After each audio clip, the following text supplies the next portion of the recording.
boy, am I ready. Ready for, me, Mr. Intro. I can All clap, right, though. Oh, there we go. There's a clap, and bring the heat in 3, 2, 1. Welcome to the Unlocked Podcast, starring Tony, Lars, and Chad. This is the Unlocked Podcast. Let's go, guys. All right. Welcome to the Unlocked Podcast. We are 3 business owners from across North America coming together to share some tips and tricks and strategies for you to hopefully help grow your lock and security business. I'm Tony Hokinson, and I am joined by 2 mostly friendly gentlemen. I got Lars Johnston from Calgary, Alberta, and Chad Lingefeld from Charlotte, North Carolina. And today we are going to talk to you a little bit about some tricks for unlocking growth with sales using selling with OpEx as opposed to CapEx. Chad, have you hit record? We might have to take that from the top. We're recording everything. That was the smoothest, most boring intro in the history of the Unlocked Podcast. He brought the heat. No matter what, it won't be enough for you. We all know that. So, But it was very well thought through and not scripted. So that was great. Is it NPR? Is that the NPR? Yeah. Okay. National that's Public the vibe Radio. I was going for. Yeah. Yes. Welcome back to the Unlocked Podcast. We are going to talk about. Anyways, some context on this. Chad, you and I had a conversation a couple months back about how you have had some success. We don't talk that often, so that's probably we don't. I don't. No. Probably memorable conversation. Yeah. We were talking about some sales strategies that you've deployed or been testing out, and specifically with some larger projects that I think. Back up a little bit more context. Our businesses have kind of 2 different models that we sell under, right? We have your traditional lock and hardware business that is sold as a mechanical sale, typically a capital expenditure. And then we have our electronic solutions that a lot of times they have a reoccurring operating expense to them. And I think that you've tried to, it seems from my conversations with you that you've tried to sell some of the capital solutions as an operating expense. And you've been starting to experiment around with that and had some, from our conversation, some good success with it. So I thought it'd be interesting to record an episode to learn a little bit about what you've been doing and talk a little bit about how we can improve upon that and learn from that and improve upon that as an industry. So that's the topic teaser for today? Yes. Perfect. Topic teaser for today. Yeah. When do we get to the Queedos? So, that's before this episode started recording, Tony snidely entered a little ChatGPT top 3 things to avoid on hosting a podcast. Yeah, and one of them was, hit a few of them. Sure, you don't do any inside jokes in the intro. So that was Chad inserting an inside joke just to annoy Tony, to bring great pleasure to me. Yes. So how are you guys doing? And number 2 on the things to avoid is, how are you doing today? So that I'm great, Chad. How are you doing? I'm doing. That was wonderful. I have 0 complaints right now. It's a wonderful world. Funny list, actually. Like top 5 things to avoid. It's amazing people listen to us, right? You got long bios. We do that every. I'm single not sure intro. this is going to help, but go on. 2, inside jokes before context. Absolutely something we do not avoid. 3, how are you guys doing today? Definitely do that every time. 4, everyone talk at once. Talking at once. Certainly, we definitely don't do that. No one definitely does don't do that. I don't think and then that happens. 5, changing the intro format every episode. I believe we have 0 consistent intros. I don't think we have a format, so it is shocking that but we this have is all predicated listeners that and there's watchers. somebody listening to this. Right. Like, I'm under the impression that it's just the 3 of us talking to each other and it's recorded. Yeah. I don't imagine anyone actually listens to it. It turns out they do. So Yeah. I don't think that's true. I do try to check in on the podcast every Thursday morning for 2 reasons. One, to make sure that it sounds okay and the quality is decent. I probably should check that before we publish it, but that's regardless. And then secondly, to make sure that I actually published it. So this morning, which today is Thursday that we're recording this, I popped in the AirPods this morning and started listening to the episode that released today, and was just standing in public, dying laughing based off of our intro and the chaos that is there. So there's got to be a few people that probably can appreciate that. Guessing it wasn't a Tony intro. It was actually. There could be some comedic value in there for sure. Boy. So. Yeah. Is it when Tony had the meltdown and couldn't remember more than 3 words at a time? Oh, that was a good one. Yeah. Yeah. Good times, guys. Good times. So, yes, this is the second episode of 2026, by the way, for context.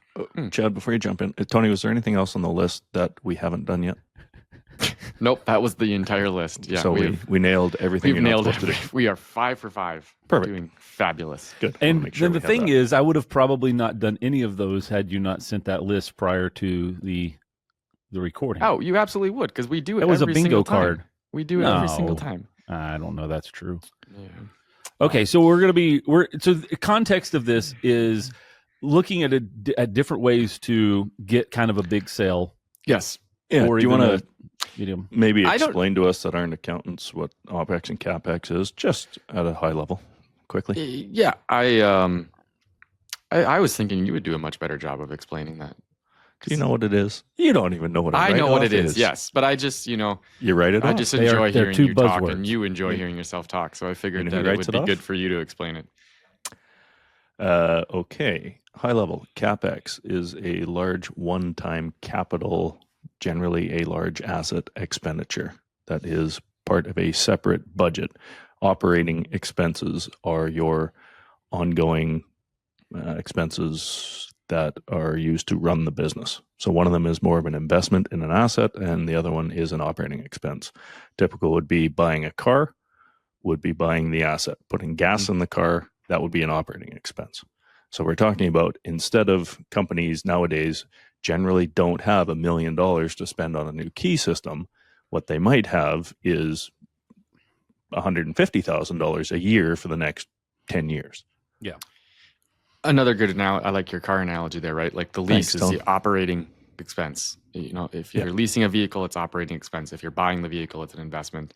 Correct. And I think even to even tag on that is, even if a company did have $1 million in cash to buy a new key system, they may not want to lay that out because tough economic climates, it's not cheap to borrow money, so they're going to hold on to as much cash and capital as they can. Yeah, and working in capital projects for us is a risky endeavor because realistically, security and key systems, things like that, are right at the bottom of the priority list. Yeah. Right. So, we have we want to fix the parking lot. Okay, money's taken out of the capital budget for key systems, right? That we see that consistently. So yeah, and I think everybody does. Like, we've run into that in our, and the one of the examples that I've given before, just to kind of set this up, is we think we're selfish in our industry, just as many industries are, that our products and solutions are important and have a high level have a high level of value to a client. And then there's also HVAC, there's parking lots, there's furnishings, there's all sorts remodeling of the front entrance. Remodeling front, IT infrastructure, all these different things. And so everybody's battling and vying for those dollars. And if you're going out and doing service work, break fix work where you're billing out $500 to $1,000 every time, then you're not really, that's not really a big challenge for those types of companies. But when you're coming in talking about implementing a new security system, access control system that's going to be 6 figures, or a new key system that's going to be new 6 figures, or whatever, that's where this comes into play, because these companies now have to value. We need a new HVAC system. We need We need new IT infrastructure. We need a new parking lot because our employees are getting flat tires and bending their rims every time they come in through these potholes.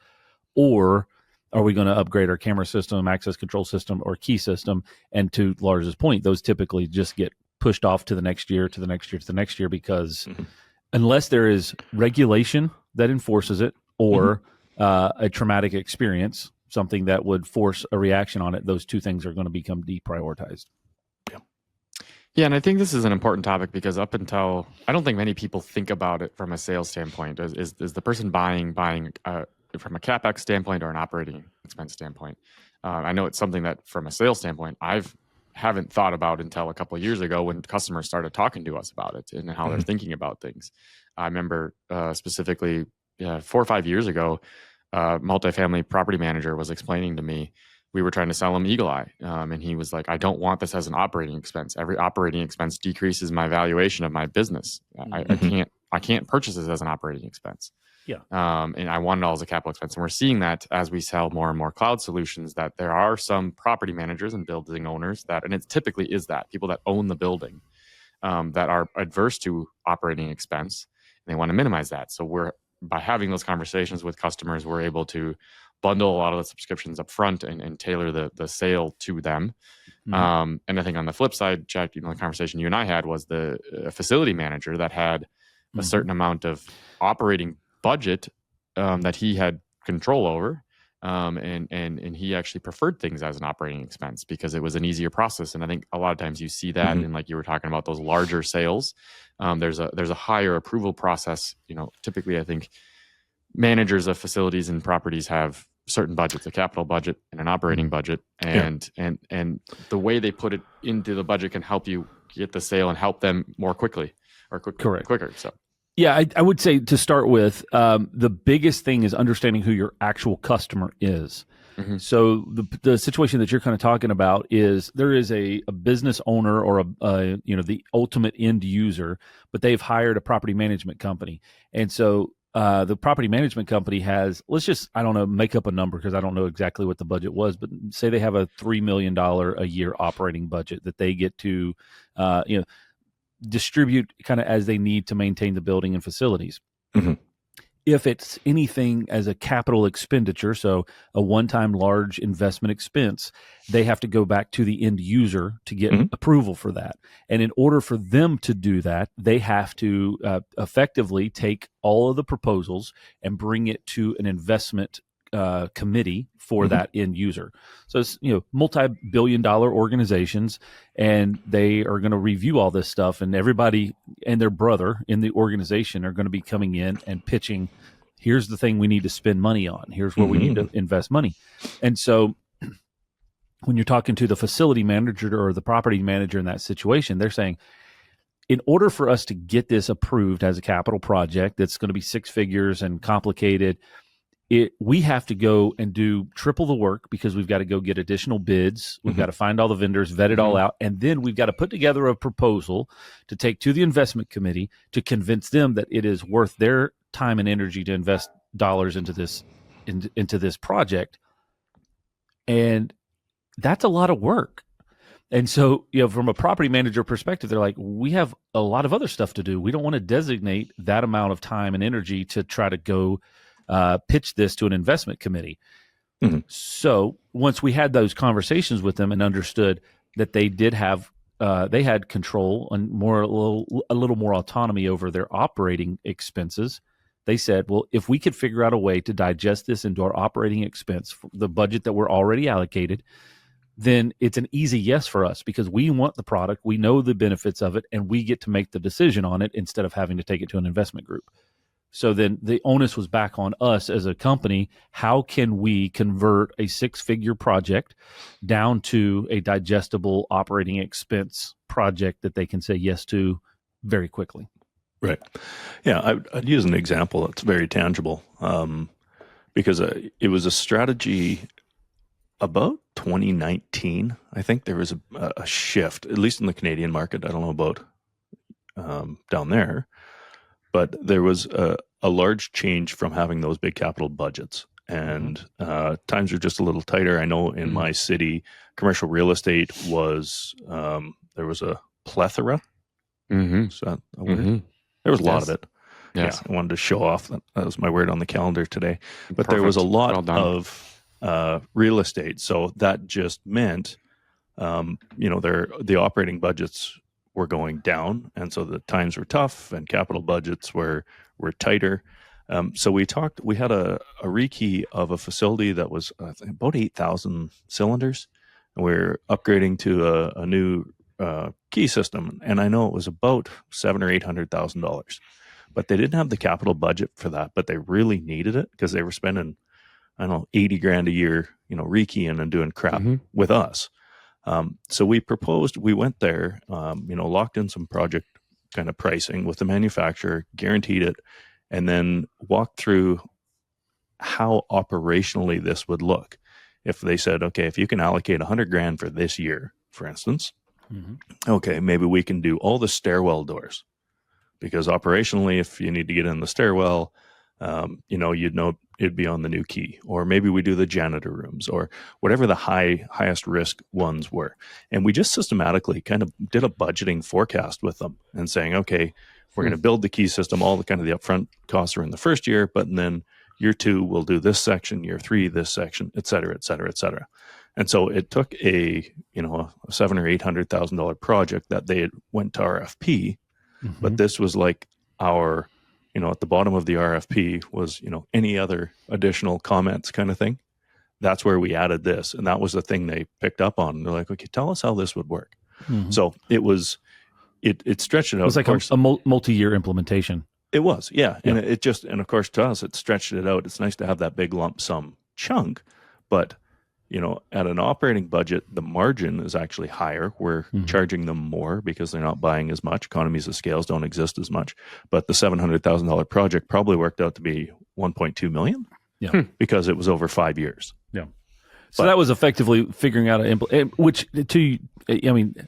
that a project of that size would have probably taken multiple years to implement it regardless. It would have just been one big RFP approval. It would have still taken time to implement it, right? Yeah. I think our turnaround was like 3 months, but yeah, on a large enough project, that's pretty standard. In which case you're probably spreading your capital out as a business, as a small business, because you've got to lay out cost for materials. It's taking you longer to do the project. There's a lot of other challenges with that as well. There's billing and deposits and progress and all of that as well. There's one thing I wanted to throw out there just so everyone's kind of on the same page. As far as operating expenses, another reason why this is so beneficial, if you're a property manager, you'll understand this, but operating expenses are paid by the tenants. It's a pay-per-use model. A capital budget comes from the company, the owner. The owner cuts a check. Operating expenses are part of a budget, and every year all the tenants pay a certain dollar per square foot. It goes into a kitty, and then it gets paid out. If the company goes over, a lot of the time you get an assessment or a special assessment that if you're the property or if you're the tenant, you're paying that. So there's a lot more value, and where it's been successful in the conversations I've had is saying that, adding, let's use security cameras or whatever, keys, locks, those are bringing value and security to the tenant. Yep. And therefore it is justifiable to charge it to the tenants because they're the ones getting the value out of it. Yeah, and it's no different than if you look at other types of services that a building would utilize or a facility would utilize. Copiers. Businesses don't buy copy machines and printers. Water Machines, vending, the dumpsters. Facilities don't purchase dumpsters. They go under an operating expense cost for somebody to come deliver. Correct. Exactly. So it's not like it's this new thing, but it is new to our industry because we typically have a thing, sell a thing, install the thing, move on, and you call me when you need that another one of those things installed again. Right. That's a really interesting point that I never thought about from the property management side, because so many building owners and property managers are worried about the cost. But if it is in an OpEx budget, it comes right out of their common area maintenance. And it's essentially, it's a way to improve the quality of your building while getting your tenants to pay for it, essentially. Right. And one of the strategies I've gone through is asking, what's the square footage of the building? And I'll just do a quick calculation. It's like, okay, so, if we amortize this over 5 years, we'll say, the cost per square foot is, a cent, half a cent per tenant for 5 years. Right. And once you start putting it in that kind of context, they have to outlay some cash and they can either finance that or however they can make it work. But it provides a different context to the property manager because it's not the owner that's paying for it, it's pay per use because it's an asset that the tenants are benefiting from. So, yeah, and I think the biggest starting point, just from history perspective, is because we've done this multiple times now, is literally just going in and asking, would this be preferable for a capital expenditure or for an operating expenditure? Do you have allocations in there that you could to squeeze that in that budget? And they're going to be able to answer that question. Additional buffer, additional example of that, so that's not just theory that I'm telling you. This is practical application. A couple of months ago, I had a guy call me, ironically, while I was golfing. That's beside the point. But he called and asked. He said, "Hey, we need to get our building rekeyed." And this is a multi-story building, close to 1,000 cylinders. And so I started talking to him about it and just asking a couple of questions. And he was like, "How much is this going to cost?" I was like, "I honestly have no idea. Because I haven't priced out one of these in years, but I'll get you in contact with our sales team."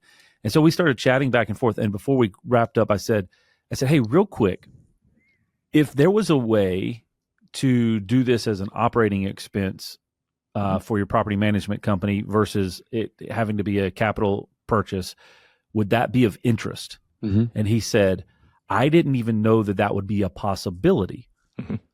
I said, "Yeah, we've done it a couple of times. It's definitely doable.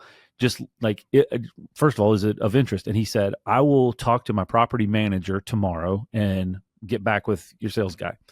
And they came back and said, "Absolutely. How can we look at this, because this will expedite the rekey process?" And so it is. It's not. Again, customers are looking for it because it is something that they're used to doing. It is something they're used to doing for a lot of other vendors. So it's just a matter of us adopting it and figuring out how to adapt to it. Yeah, I think we generally overestimate the sophistication of the customers that we're dealing with. And I think a lot of the building owners that we deal with have done it a certain way for a long time. And they don't just really, haven't, once you mention it to them, like, "Yeah, that's a great idea." But they probably don't think that way because it's never been proposed that way. Correct. And the other, the kind of another aspect that I look at of why the operating expense version of a project is beneficial to us. Okay, it's not the lump sum, and the manufacturers love the lump sum.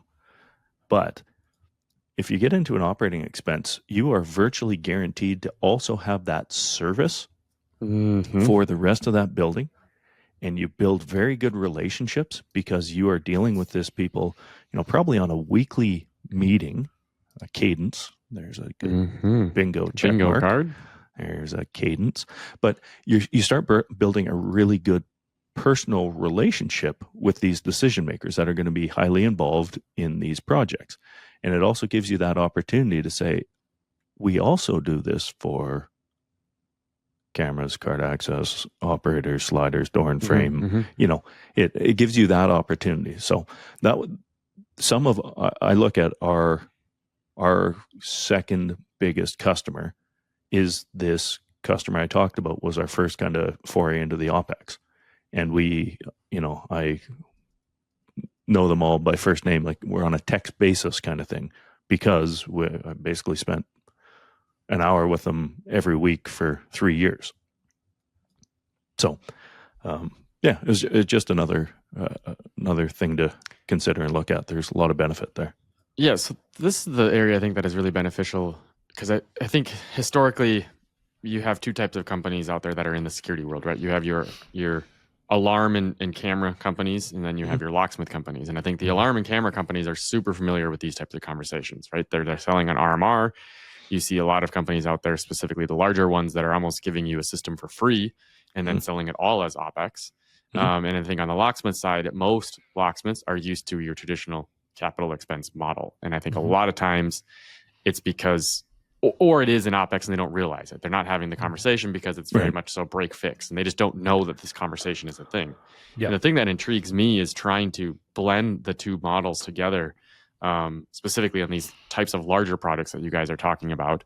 And I think one of the questions that people may wonder is how do you balance out that cash flow from a cash flow standpoint, right? What are you guys doing on these large On projects? our side? Yes. So like, what do say you have a $500,000 project with $300,000 of materials, right? Typically, we're selling that as a large project, and we're collecting a deposit to pay for those materials, and then we're reselling it and getting all of our money up front. Where in this sort of a model, you're buying all that product at one time typically, and then you have to pay for it, but the customer's not giving you the money to pay for it. So what are you, and I think that's going to be the largest hurdle, especially for smaller companies to overcome. But what are you guys doing to not have that huge cash flow impact and still benefit from the consistency and predictable future revenue, and benefit the customer from being able to afford something they normally wouldn't be able to afford? How are you working that cash flow? So there's a couple of ways to handle it. So I'll kind of jump into a few of them, and we can discuss it. Number one, you can utilize a line of credit, I would imagine, to fund that in the back end.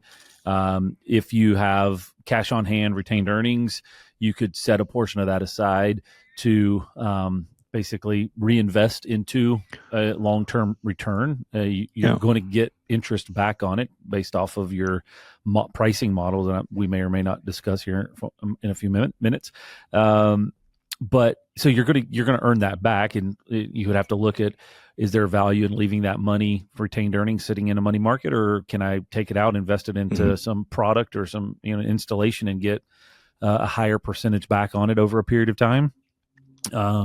And then the other way is there's blended methods. So this is where I come back to a lot of times of figuring out how to talk to a customer when it comes down. We're really good at talking about, hey, we can implement this, we can put this on, we can install it, whatever. We're not really good about talking to customers, or maybe just our company, but we had historically not been good talking to our customers about how they were planning to pay for it, and so it's like if you just literally start talking to customers and asking them that, one customer said, hey, we have, this is going to be a $250,000 project.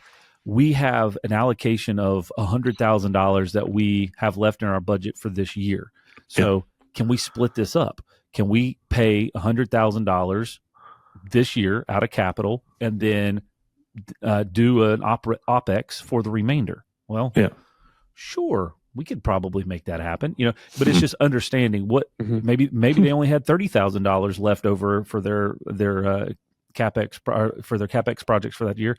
And so, that changes a little bit, but there's options if you're curious and you look at a different way to finance a job other than just cash exchange for a project.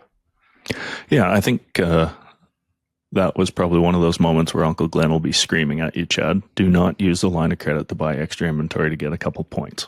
Sure. Because Glenn would be telling you that's a terrible idea and you want to leverage your cash flow. Keep correct the low amounts.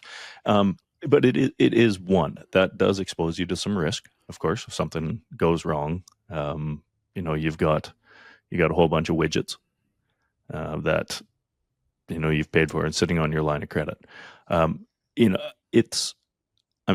I'm trying to stay on the kind of trend of the locksmith world, because multifamily is maybe a little bit different. And when you're dealing with new construction, there are, at least in our area, there are maximums, like 20% is the maximum deposit they can get, the builders can get on new homes. I don't know if that's something across the board, or so it's a little bit different. But generally how we will do it is we will take a deposit which will cover off if not all, like 80 or 90% of the cost of the hardware up front, and we leverage that into we get, once they make the deposit to us, that's when we start processing the hardware. Mhm. So we're always ahead of the cash flow cycle. And then, after 30 days, we pay with a credit card, which gives us another 30 days. And hopefully that gives us enough leeway to leapfrog ahead of projects. So that's part of it. And then pretty standard, most of these companies, like, it's a different story when you're dealing with a residential customer, Yeah. because Yes. it's Oh, yeah. their money, right? And it's a different thing when it's a business. If you're a reputable business and you're dealing with a reputable business, there's not as much hesitation about outlaying cash, because it's different. It just feels different. So, I think I agree with Chad there, and just having that conversation up front and understanding how are you going to pay for it.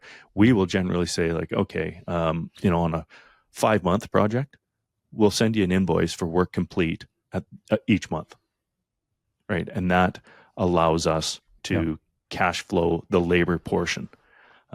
There's, that's a tip and trick, I think, Chad, which is one of your favorites, I think. So that's, the other kind of alternatives. I think we've only done it once, but there are banks that will lend on receivables. They basically do a credit check. Affirm is a super handy tool. I don't know if you guys, Affirm is like the quickest credit worthiness company in the world. I don't even know how they do it, but they're generally, though, we will take that deposit for the price of the hardware and then leapfrog it forward so that we're never outlaying any cash, and we're not hesitant to hit a stop on a project if the check got lost in the mail. Sure. Because, and that happens in new construction probably more than aftermarket. But Yep. And the other major benefits that I would look at is it also gives you an ongoing established relationship with that customer. A lot of times, you'll have somebody that comes in that's handling special projects or whatever and is going to actually implement this new security system, key system, whatever. And then after it's implemented, they're gone. And if you don't do a good job transitioning over to the management team, then they don't know you any different from, whatever other dealer or locksmith is in town.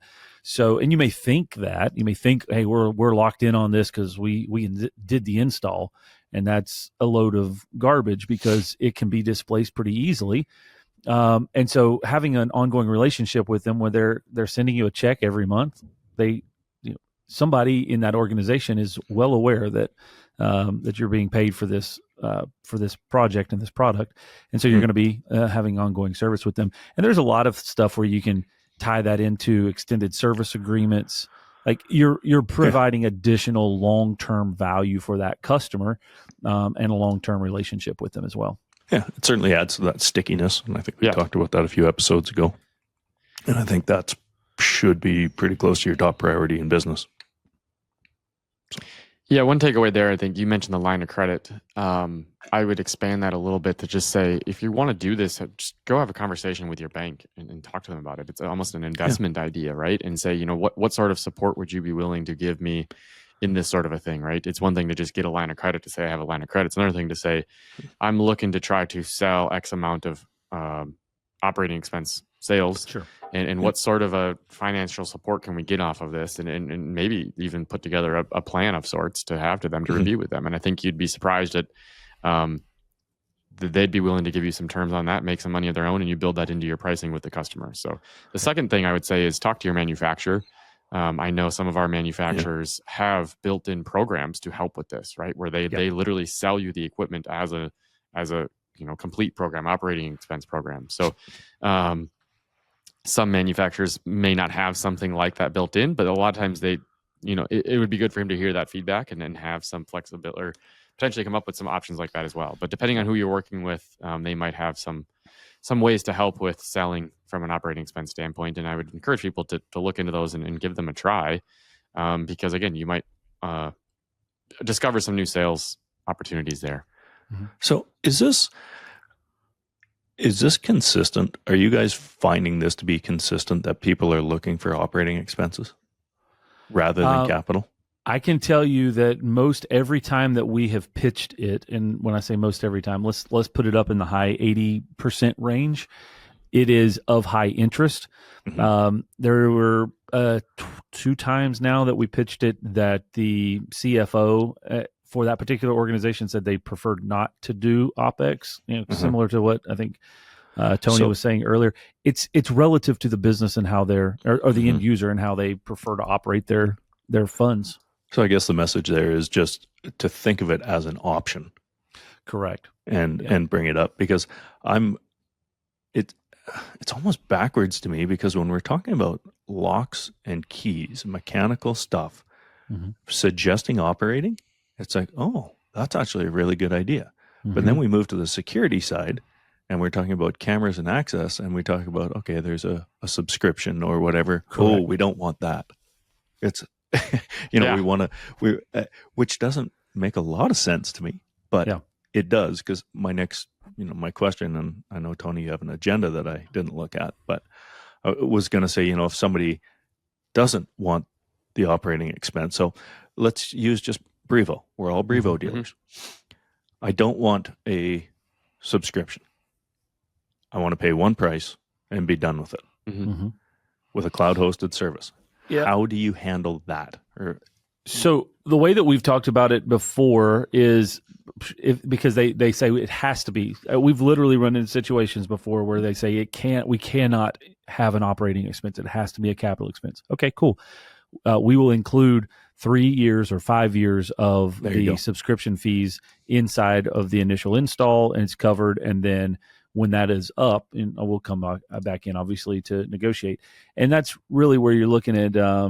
If you did a 5-year strategy on something like that, it's not the end of the world, and they it kind of gives you a really good opportunity from an end of life situation to come back in and look at products, upgrades, and replacements, etc. So there's always a way around that. And that was the exact angle I was going, because that was a conversation I just had recently on one of these, and I said, well, we'll just build it in. I think we did 3 years, built it in, and then effectively the products are no good after 3 years. Yeah, it's kind of the realistic version of where it goes. So. Yeah, I really, taking it back to kind of that beginning, is it really comes down to understanding as a locksmith different options to sell, and then secondly, approaching that conversation at the beginning of a project. Understanding, hey, we can do this a couple of different ways, and then when you start talking to somebody and they're like, hey, we need to get a budgetary quote because we're going to be looking at adding this into next year's budget, or well, we need to do this, but we got to see how much it is because we got to get multiple bids. Those are should be key triggers for you to say, oh, well, if there was an operating expense option where you could implement it faster, would that be easier for you to digest? That's really the easy trigger question, and it'll let you know up front if it's even a possibility or not before to go explore. So, Chad, all right, let's just stick with the locksmithing angle, because that's easy to conceptualize here. You have a $500,000 project to replace every cylinder in a building. Yeah. They have an operating budget of $80,000. Have you guys, or what's your thought or theory at least, ever extended that you will do the $500,000 project and then bill them $80,000 a year for 7 years? Have you ever gone down that path? Because that's kind of a true financing model rather than an OpEx model. I'll give you my thoughts on it, and my experience is you don't want to look at it as a financing model. You want to look at it as a subscription model, and how you're balancing your initial investment to spin up the subscription. So your initial investment is cost of materials and labor to install. After that, you're looking at how do I make dollars back on that while providing ongoing service. So one of the major benefits, because outside of that, you're just literally becoming a bank and financing. But can I rephrase that? Absolutely. It sounded like you said basically year one covers your costs, and then you take profit over the coming years. Yeah. So the best That's way how to you say cost it. the best way to say it is you should cover your cost of goods and install Mhm. Within or less than, I guess I would say is saying the same thing, It is. less than 50% of the term. So if the term is 12 months, then you should collect that back in 6 months. If it is, or less, if it is 18 or 36 months, it should be 18. If it's 5 years, so it'll be 60 months, it'd be less than 30. So you're looking at, you should be collecting that back under 50% of the term. You should be collecting the cost back over 50%. Cost of when you good- say cost the of term, goods. what term are we talking about? The term of the subscription of agreement. the agreement? So Okay. because you're going into, you got to commit to a specific timeline on this. Yeah. This has got to be contractual, because you don't want to be in a situation where after 2 months they decide, hey, we're not going to pay this anymore. They still owe. It's a lease, just like everything else, right? It's a contract. So but you would, within that term. So using that $500,000 project, or maybe that's okay. Let's use $100,000 project. Yep. Okay, $100,000 project. Your cost is probably going to be about $35,000 or $40,000 labors and material. Mhm. That's a ballpark, but that's probably going to be pretty close. Sure. So you're saying that if we term that out over, it's a 3-year subscription, that you should make that cost back in the in less than 18 months. in less than 18 months. And are you just absorbing the cash? Yeah, Or the is that where models, you're using the line of credit and those correct. options? Yeah, the models that we've done, we have used retained earnings, so effectively set aside a percentage of what we're comfortable with to reinvest. So I mean, to your point earlier, so that Uncle Glenn isn't bashing his steering wheel in and whatever else angrily he's doing while he's listening to this. I was just saying line of credit would be an option depending on the size, if that was something you wanted to get into, but you have to be intentional with your interest that you're paying on that. If it's cash that you already have on retained earnings, I'm just saying, if you had retained earnings in a money market and you were earning whatever a rate is now, 4% on it, if you could take compare a that to, gotcha. Yeah. Can you get 8%? Can you get 10%? Can you get 12%?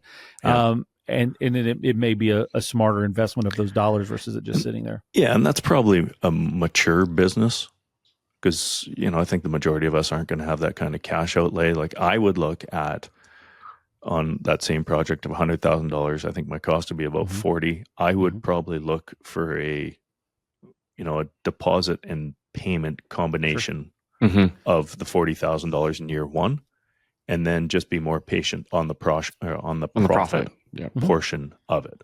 And if it's $100,000 and I term it over 3 years, it would probably, I'd probably look at 8.5 or 10% compounded annual. So I'd probably charge in the range of 130. Yeah. The big thing that I learned from this on the first time, and this is some value, I guess a little side tangent, and I'll come back to it, value in having a peer group that you're a part of, or other people that you can bounce these ideas off of.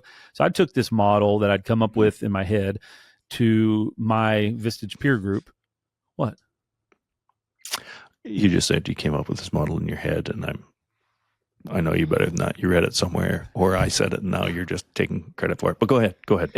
Okay. Anyway, brought it to my Vistage group and said, hey, here's what I'm looking at. Here's the total project. Here's cost, labor, all that. And help me brainstorm how I don't lose my shirt on this. And that's, where some of this feedback came back and forth. And some other people in the group had been part of other companies that had similar types of business models. And so that's kind of where that less than 50% of the term came back from, which proved to be very successful, because I was not in any way, shape, or form close to that amount. I was probably closer to 75% of the term. And so it was a learning experience there. A little more risk for sure. Yeah. So, and then once you can run this all through a spreadsheet, obviously, and get your percentages. So you would want to be looking at if a customer went to go, so saying specifically, they don't have the ability to pay this $100,000 currently, or they don't want to. So if they were going to a bank to get an unsecured loan for $100,000 to get this installed, what would the interest be that they would be paying? Right. What's their cost of borrowing? Yes. Correct. Look at it in those terms, because that's effectively kind of where you're at. The other things, and that's where you should be looking for your interest to be returned on that. So you're getting your cost coverage back in less than 50%, plus you're going to get interest. The second thing is look at combining additional benefits. So yes. if you tag into that, so it's not just the initial install, but an extended service agreement. So maybe you're doing an extended warranty, or you're preloading in, say for instance, here's a little fun one. Preloading in a certain percentage of cylinder rekeys, or providing additional keys within the service agreement. So it's to say your $100,000 project that you normally would do, you would go in, rekey cylinders, cut them keys, and walk away. Now you've buffered it up a little bit. You're extending it over a 3-year term, and you've added in for a little bit more per month rekeys. No more than 10% of the total volume of rekeys. So they're not going to come and get the building rekeyed every single month, right? But 10% of the total volume, plus unlimited additional key blanks or additional key cuts, right? And then you start to value that in there. Well, now they're not only getting a effectively subsidized install, but they're getting a subscription with your company. If they need more keys, they don't have to pay another $25 or $15 or whatever. They're not having to be nickel and dime over invoices. They're paying you one invoice every month. Well, and there's a convenience factor you're building in there too. Instead of them having to go to the bank and get financing to do this project and deal with their finance team, you're making it simple for them to buy your solution. And you're adding, like you said, you're adding value by maybe offering service. Potentially you have a software component tied to it. I think that the advice there would be to have as much that you're bundling together in that value as possible, right? If you're just offering it as a financing deal, you're going to get more people that are going to say, well, I can just go do this myself. And now there is value there if you're doing the financing for them. But I think the more you can bundle in together, the more appealing it becomes. So, well, one additional thing on that from a benefit standpoint, a lot of customers are currently, especially if you're looking at customers that you do a high amount of volume with. So, one of, I think, a pride point for a locksmith company is this is a company we go out for 4 times a week, right? Well, or 5, whatever, So you, as a company, have to process 4, 5, 6, 7 invoices. That customer has to process 4, 5, 6 invoices. They have to cut checks. They have to send you payment. You've got to process and receive payment 4 or 5 times. Looking at those types of customers and saying, hey, you're averaging spending this amount of money. How do we look and include all of these services together 1 month, 1 bill per month, 1 bill per quarter, and now we've bundled that together. You process less invoices, we process less invoices. You call us, we come out and do the work, and everything's wonderful. It's just elevating that, making it easier to do business with people, and that's just a proven human aspect, right? If if they know the additional work that they're going to have to do to call you out, process invoices, get a purchase order from procurement, all of these things, the less likely they're going to call you out, or they're going to wait to do it all at one time. So it's just finding ways to make an easier relationship with people.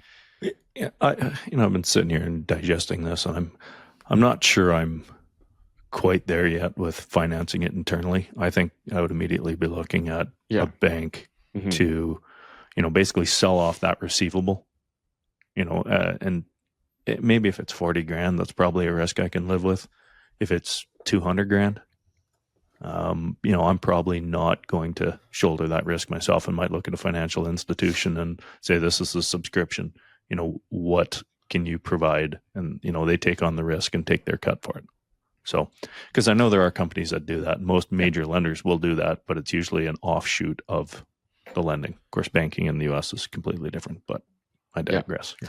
So I want to flip this around a little bit. We've talked about, I think one of the big takeaways from this so far is that it's very valuable to understand the customer's buying budget needs, right? Are they looking for CapEx or looking for OpEx? And by understanding that, we are going to be able to potentially increase our sales by better matching their needs.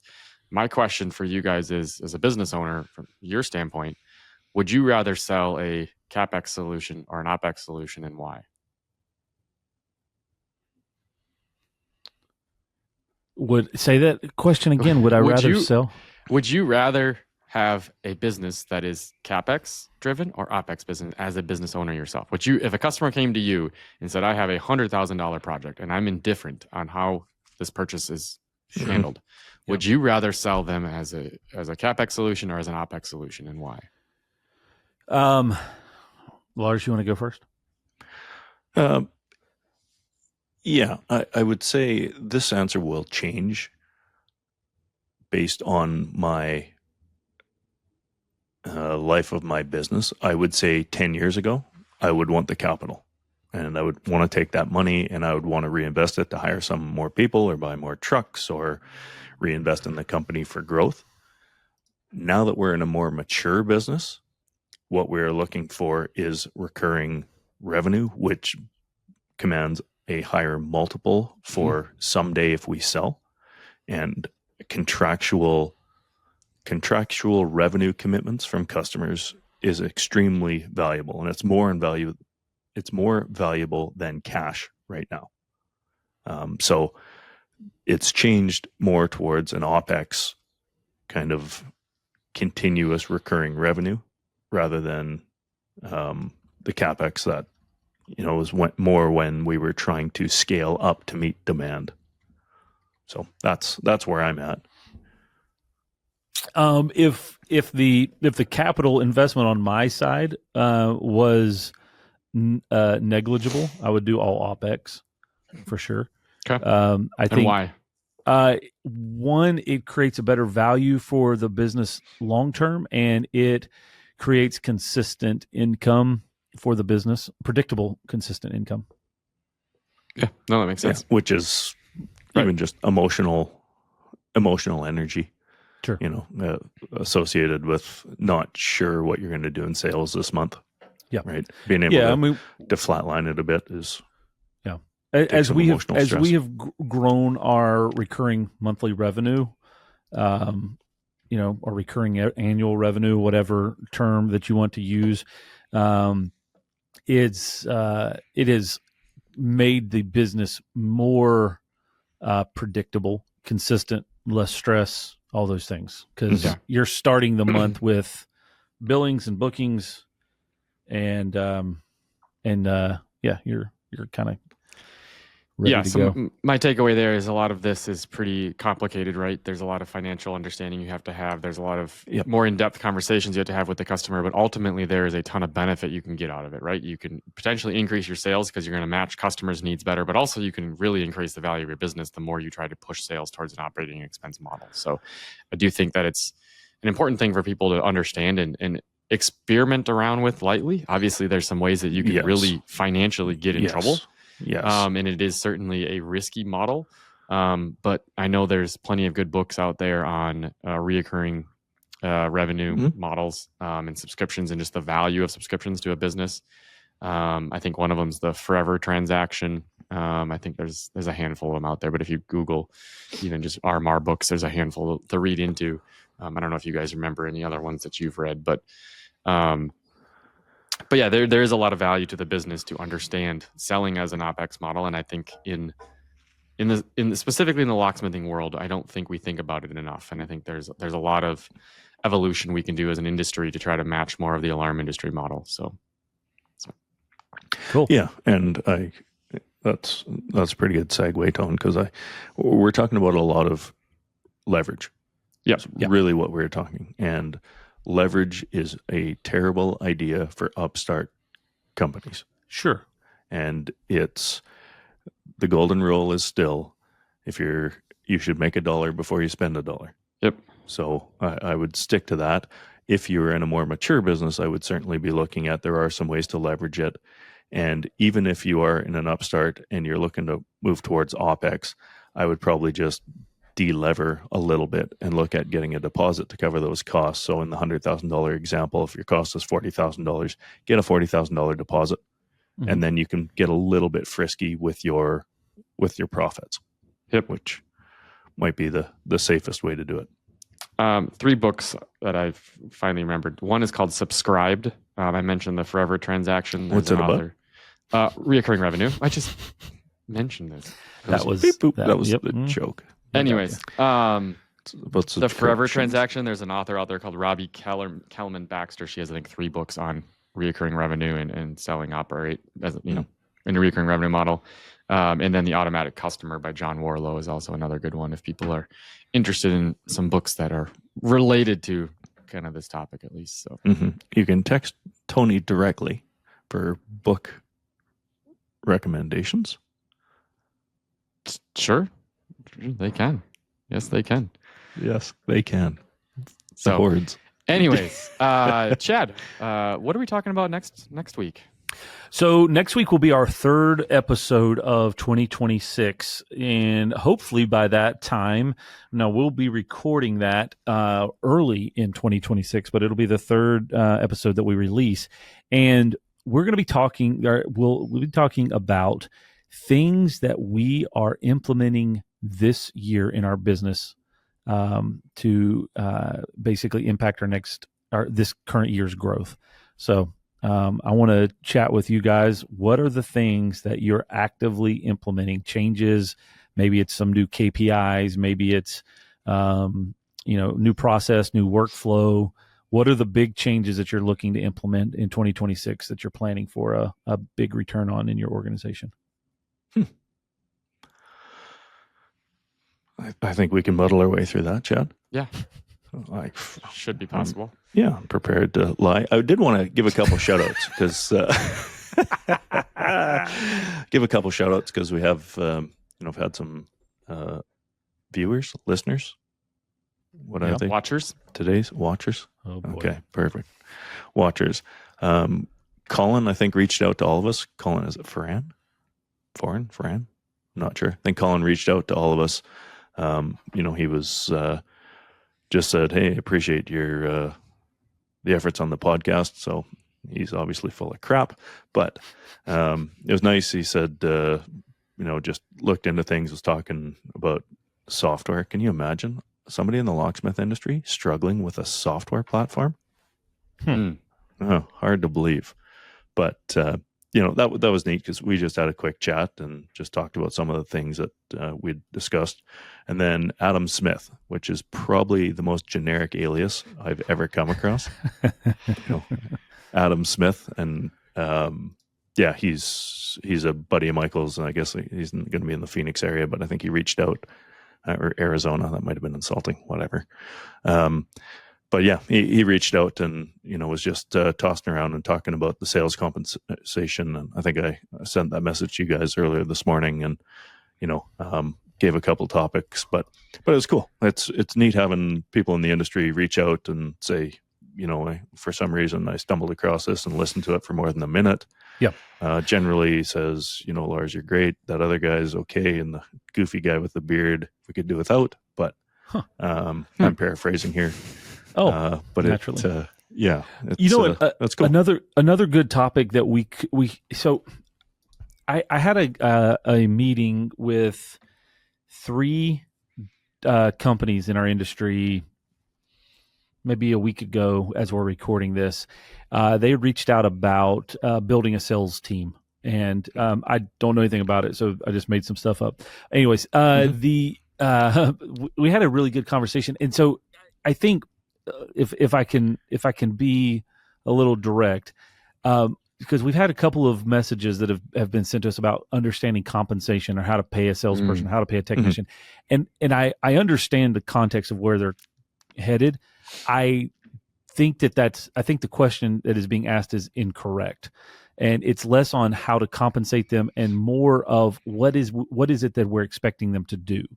And I think the more clear that you can get on what the expected input is will help to measure the output or the value that you're going to pay them.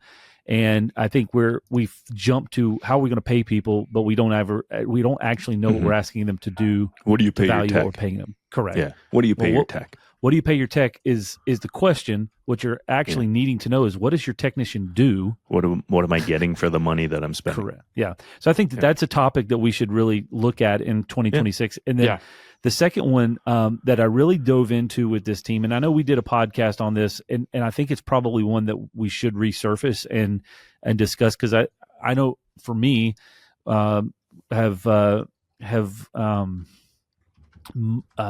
is the good word? Modified, morphed, matured, improved. I don't know. Shifted a little bit on the theory around a salesperson and what a salesperson is. So the question that I went over with this group of companies, they were asking how to build a sales team, and I said, well, what are you actually looking for them to do? And they described a account management team. Yeah. effectively an extension of customer service and growing existing accounts. They weren't really looking for a sales team, but that's what our mindset is. So maybe it's some terminology, but I think it's really something that we could discuss on what are you looking to achieve? Are you looking to grow your existing customer base? If so, like here are some things that you and the type of people that you should be looking for versus a sales. Yeah, and I know we're right at the end here, but that's a really valuable golden nugget. I don't know where I read this or why I read this, but I have been on a soapbox about this a lot lately. But articulating what you mean when you say anything, I don't remember the example, but I need a sales guy. What do you mean by I need a sales guy? Right? Like, what does so? I mean, it's just something to be conscious about when you say something. Oh, I know what it was. I was having a relationship conversation. That's scary. And it was said, we should surface this. I'm sorry, what? We should surface this, bring it to, I think that's corporate speak for talk about it. But it was. As Chad just said, resurface. Well, that's what made me think of this. That's obviously what it was. But yeah, just being articulate. So I think that's a great topic, Chad, to dive into, and specifically what are we looking at, and probably can get a little more articulate than hunter-gatherer, which is, I think, where we went the first time. Yep. Yeah, which is kind of part of the way that I posed the question to this group of companies is what do you I first question I asked them, are you looking for a hunter or a farmer? And they said, we're looking for a hunter. And then I said, okay, what are you looking for that person to do? And they described a farmer. Sit there and tell people how much it costs. Correct. And I'm not picking on that by any stretch. I'm just saying, like, that was one of the things that I've learned specifically in 2025 is to ask more questions before I give a response. Mm-hmm. And that's a challenge I think that a lot of us have, is we want to jump to the conclusion, jump to the answer. Want to solve the problem. Yep. Yeah. And I'm trying to be a little more patient, which is a challenge, a little more patient in asking more questions, understand what is it that you mean when you say that term, because the term that you're saying may resonate differently with me. And I want to make sure I'm answering it correctly. And I look forward to that, because that means it's just going to take you longer to get to your point, which I've always asked is like, Chad, could you take just a little? So it's a joke, Tone. It was a joke. Was that an inside joke that we before the? All right, boys, we're long in the tooth. Land the plane. Anything else? Well, I hope you've already subscribed. If you haven't already, make sure you do that. Notifications. We're going to take. Actually, we're recording this now, so we're launching full on in 2026. We've got lots of great episodes coming up. This will be kind of taking us to the tail end of January, and before long, we're going to be ending up in the first quarter finished up. And man, these years are flying by very fast. So subscribe and turn on the notifications, because information is going to be coming from this podcast every single Thursday morning around 6:30 a.m. Eastern time, the time zone that the world works off of. So thank you for being here. You can go to our website to find out more information about us. Click on our LinkedIn profiles. You can connect with us there. That's pretty easy. And that website is unlockedpodcast.com. Thank you very much for joining us today. It's good to see you guys again. Hope you guys have been doing okay. We'll see you next time.